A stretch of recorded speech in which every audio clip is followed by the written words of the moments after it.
Imagine a group of 120 men, women, and children, promised safety under a white flag of truce, only to be gunned down minutes later by the very people who swore to protect them.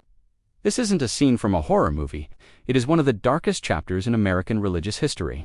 On September 11, 1857, a Mormon militia orchestrated a cold-blooded slaughter and then spent the next 150 years pointing the finger at someone else. What were they trying to hide, and how high up did the conspiracy go? If you are ready to explore the hidden stories of Mormon history, subscribe to Mormon Deep Dive right now. We are about to uncover the truth they tried to bury. Welcome to Mormon Deep Dive, where we explore the history, beliefs, money, and power of the Mormon Church. I am your host, and today we are diving into the Mountain Meadows Massacre. This event remains a massive point of controversy, connecting historical trauma to modern-day questions about institutional accountability.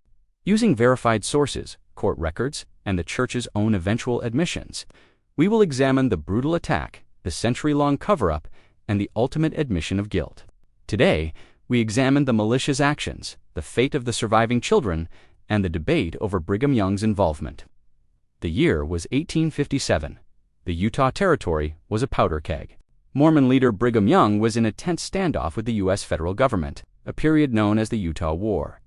Into this maelstrom walked the Baker-Fancher party, a group of roughly 140 immigrants from Arkansas traveling to California. They were mostly families carrying their lives in wagons. As they moved through southern Utah, rumors and war hysteria preceded them. Local Mormon leaders in Cedar City viewed them with suspicion, fueled by past persecutions the Saints had suffered in Missouri and Illinois. Before we get into the bloodier details, I want to ask you, how much should a group be held responsible for the actions of its local leaders? Let me know in the comments. On September 7th, the attack began at a highland valley called Mountain Meadows.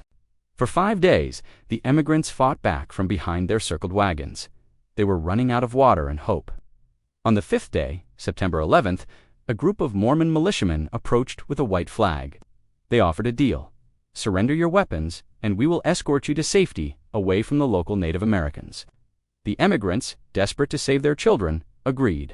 They were separated into 3 groups: the men, the women, and older children, and the youngest children in a wagon.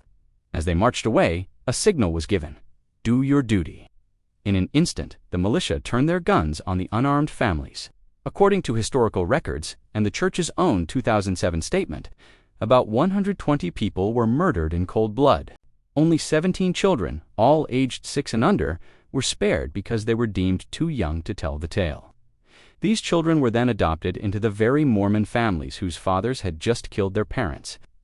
But here is where the story takes a tactical turn into deception. For 150 years, the official narrative from the Church was that local Native Americans, the Peweits, were solely responsible for the massacre. They used the Peweits as a shield against federal investigation. It wasn't until 1877, 20 years later, that a single man, John D. Lee, was executed for the crime. He was the scapegoat, the only person brought to justice, while other leaders involved remained in high standing. Lee's own journal suggested he was following orders from above. If the Church now confirms the militia's primary role was one man's execution enough to atone for 120 lives, comment below with your thoughts. The implications of Mountain Meadows go beyond just a historical tragedy. It raises hard questions about prophetic authority and institutional honesty. For over a century, the truth was suppressed. It was untamed until the 150th anniversary in 2007 that the Church officially expressed profound regret and acknowledged the militia's role. Some historians argue Brigham Young's fiery rhetoric created the environment for the massacre, while others debate if he gave a direct order. This pattern of institutional protection versus historical truth is something we see in many organizations, but in a faith-based context, the stakes are eternal. Was the 2007 apology a genuine act of repentance or a calculated move for public relations? Share your view in the comments. If you want to continue uncovering hidden Mormon history, subscribe to Mormon Deep Dive right now. We post daily investigations into the history, money, power, and secrets that shape this faith. Join thousands of truth seekers who value evidence and honest analysis. Turn on the notification bell so you never miss a deep dive. Before you go, I need to hear from you. How do you reconcile this event with your faith?